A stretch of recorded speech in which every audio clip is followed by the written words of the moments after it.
So we found out my father was diagnosed with pancreatic cancer on his birthday, March 3rd, 2017. I was calling him all day. My dad, he usually answers his phone and he wasn't picking up. So finally, at the end of the day, I got a call. It's like, "Hey, Dad, happy birthday." He said, "Look, I got pancreatic cancer, just found out today." It's like, wow, that's quite the birthday present. So, we had a tough night, but then the next day we were figuring out a plan. How are we going to fight this? So we got with a team of doctors and we found out, okay, we're going to do chemotherapy and hopefully make it to surgery, because surgery is what I've heard one of the only ways to cure this disease. So he did chemotherapy, lost about 60 pounds. My mom and my sister were living out in New Mexico and helping him with everything that he needed.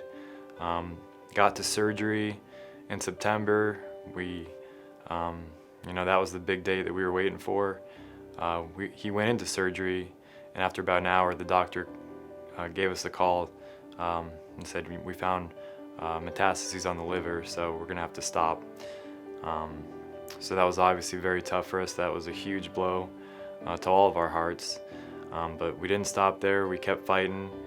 We went on to a different kind of chemotherapy, which ultimately, stopped working.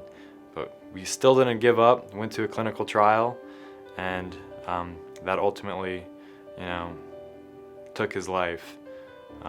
Whether it was just the cancer spreading or the severeness of the chemo, and it was just harsh. So I think what my father would say to me is, help people and listen to people's stories, because there are people that are fighting a battle that you have no idea about. And, based on, if you look at somebody, they're going to look completely different than how they feel.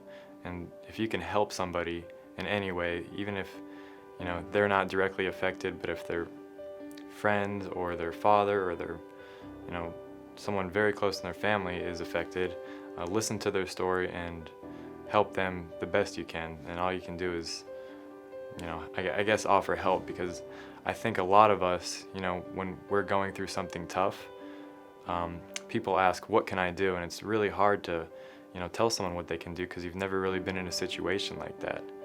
So I think if you do have that knowledge of what it's like to go through it, share your experiences.